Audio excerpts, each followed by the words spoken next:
YouTube, how you doing this morning? I got Chaz here. I call him Chaz anyway. That's not his name. His name's Chase, right? That's correct. Chase. I call him Chaz. He came up from Portland and we're going to go yard sailing today. Correct window. But before then, we're going to have some tea. We just chopped up some puer. And we're going to have a good old time today. Sometimes I call him Chazbo. No, not really. Huh? It's never happened before. Just made that up right now. Hang on a second. Let's get some fire. Yes, the reverse video. Okay, so we got ourselves some water. Let's fire this bad boy up. Where is that? Do we have a lighter? Oh, what happened to the lighter? Or not.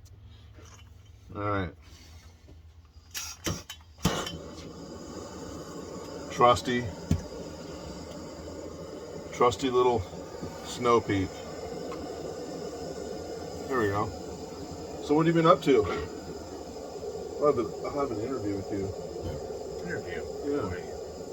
Well, What have you been buying? What have you been collecting out there? Same old stuff. I mean, audio stuff and furniture. Audio stuff, furniture, and then whatever, other little straggling things that come along. I saw that you got like a really high-end receiver. What was it? Was it a Sansui? You got it in Bend? Did you like a high-end stereo receiver? I don't know. Did I send you pictures of it? Yeah, I think so. Well, I had a guy. I have a Marantz. The Marantz. Yeah, the 2325. I had a guy rebuild. Yeah. So I brought it to Bend. Oh, you brought it to Bend. He's like this guy that advertises all over, and he does like kind of just specific brands. Really good guy. I mean, like, I'm impressed with his work, or just like the process to You deal go with through it. the whole thing. Oh yeah, like recap it and everything. total recap. Filter caps, the whole thing. What did he get you for that? We did a little bit of trade. I think it would have been like $1,200 for the total. I mean, it's like it's worth it for this thing. It needed to be done. So that would have been his total, but I traded some stuff and brought the total down a bit. But yeah, I've heard that just the capacitors and everything to recap a receiver like that's about $600-700 for parts. Dude, I mean, it depends on how far you go. Like how much you do. There's some Dolby stuff in this unit. Yeah. But I've had a couple of guys rebuild different amps and stuff, and now you can't ever sell it. Is that your primary? Not really. No, like this is one where I probably can. Sometimes, like when you go that deep in, you're like, okay, now I'm just gonna break even at best. Yeah. But this one I got a really good deal on. So, and just the fact that it's just been fully, I mean, he got really technical about, niche like just specific brands and stuff that he went for. So. I don't know. I'm kind of an idiot, but I trust, he definitely knows his shit. Now, I met you by buying speakers from you. Yeah, right? Not the Wharfdales? No, the EVs. EVs. The EVs. He had a pair of beloved speakers that I absolutely love. I still have them. I play them every day. And but you have relationships downtown, like with record stores, where you'll buy hi-fi stuff, and then they'll let you consign them in their stores sometimes. Yeah, basically just one record shop in Portland. And their main consignor. I have about 80% of their gear and do repairs for them and do all sorts of random stuff. Like now, I'm starting to help them do record buys. So yeah. I'm just like transport. They know one of the main guy that runs it doesn't drive, so I'm like the wheels. So you'll go buy collections? Yeah, I'm like. So you've been basically holding out on records then. On you? Yeah. No. I don't get any of this. No, I'm transportation. Like getting in on this record thing is some. You take him there? Or yeah. I'm just there. Like I'll get a record or two here or there, but no. I'm just privy to the whole process, but I don't get any. This is like their whole bread and butter. My bread and butter is big, heavy receivers and shit. And theirs is. It's crazy competitive too. Like it's just, it's really wild. I mean, it's strange. Records are worth a fortune right now. They're worth more than they were ever new. Right. Like 4, 5, 6, 10 times more than they were ever new. Some are completely, you can't even obtain them. Right. But it's super competitive. The other record stores, it's very competitive between the stores, because like when I go to record stores, I'll hit them all, right? And it's really like one big thing, right? Yeah. and then taking the records online. Yeah. You know, then you could be looking at a record that says $40, but it's being sold online, right? Right. So yeah, you got to manage that. You Totally. sell it and forget to take it offline.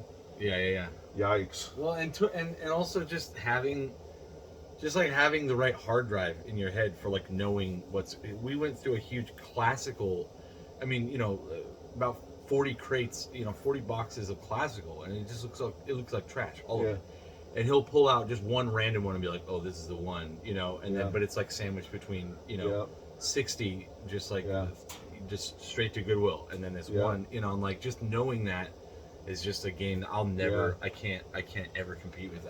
I'll never know. I can do that with certain genres, but Right. I know. rock Oh, I know something, I know for a fact that I've left like crazy jazz records. Totally, yeah. Because I don't listen to Exactly. jazz, right? Yeah. I mean, I respect jazz. Yeah. I love blues, but I love like a certain type of blues, like Right. closer to the rock side. Right. And so I know that so then I got to the point where I was just hoarding jazz and blues records, right? And then but I don't listen to them, so I stopped doing that. I stopped doing it because you just end up with piles and piles and piles of records. Totally. All right, well, we're getting a slow roll, and we'll be right back to you, and we'll pour ourselves some tea. All right, we're back. We're talking about a little bit of furniture because you restore furniture too. I've seen some of your finished stuff. Right? Yeah. Beautiful. So you'll go out and you'll find something. You've got the right eye for different. And you like mid-century stuff, right? Yeah. I like stuff that's easy to refinish. Simply built stuff. Let's see. Let's try to put the Puer in the. I think I need to remove it from here. Put it over on the stump. Turn this down. Yeah, I've seen your work. It's beautiful. It's really nice. And you were talking about consignments. That's the ultimate way to go, really. I mean, if you can sell something for somebody else, and Right. then you don't have to move it and touch it and all Right. that stuff. It really But does help. space. Space is that's the whole like. The Weren't you most saying you were valuable going to get a warehouse and then just let me just kind of like be in your warehouse? Oh, sure, for yeah, free? yeah. Just a giant, 500,000 square foot warehouse. That's when things go wrong. Right. I've seen it. I've Yeah. seen it like 10 times Right. in my career where people go big and they start now putting money into brick and mortar to store their stuff. Totally. And that, even if that was just $600 a month, which you're not going to find a place for $600 a month, you'd be Right. lucky. Right. Probably have a dirt floor. Yeah. But it's every single time I've seen people do what we do and move to that level, Right. it collapses. Collapses. I mean, in a year. Yeah. If you could get it, because one of the bigger changes I made in the past like 3 years was getting a storage space, but it's super cheap, crazy cheap, it's like $75, and it's just half of a garage. Yeah. It's a piece of shit garage, so no one cares about it. No one thinks there must be cool stuff in there. But yeah, when I did expand like that, though, because it's so cheap, that was kind of a game changer for just being able to store certain things. But yeah, if I started going to like actual used storage and those it starts to add up and like You have this vision, right, of all your racks right, and everything's perfectly labeled and Right. organized. And yeah. Dude, I've seen so many guys they get a storage shed and just before they know it, they can't walk into their own storage shed. They just fill it to the front and then they're just like, well, yeah, no, Like here? Yeah, I was gonna say no. All right, well, I'll tell you what. You've got Morton salt, or you got this little Japanese stainless. Yeah. Choose your poison. I'm gonna go with the Japanese. You're gonna do the Japanese? Yeah. All right, let's do this. Insulated, let's have some right? tea. Some Puer tea. This is your first time, right? Oh yeah. Oh, you know what? I was supposed to actually take this little thing out. Sorry. You sure you don't want this one now? Because you might have a little. Shit. No, you might get a little leaf in there. Oh yeah, no. I'm all about leaves. All right, so a little bit of tea.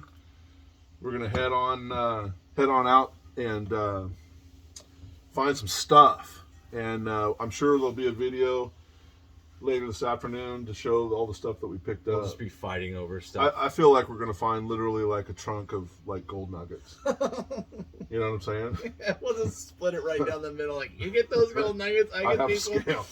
I have a scale. Right. I want one extra nugget though. Oh. Fuel Oh, the surcharge. fuel nuggets, sure. Fuel sure. nuggets. Right. All right, everybody out there. I appreciate you guys all. I hope you're out there doing your thing. Me and Chasbo, we're gonna have a blast, and we'll catch up with you this afternoon.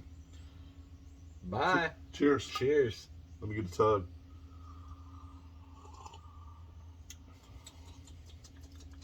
What do you think? Crazy hot. Is it hot? I can't tell. Is it too hot? I don't know. I mean, it's so far so hot that I can't taste it yet. I'll just let it cool down a little bit. See you later.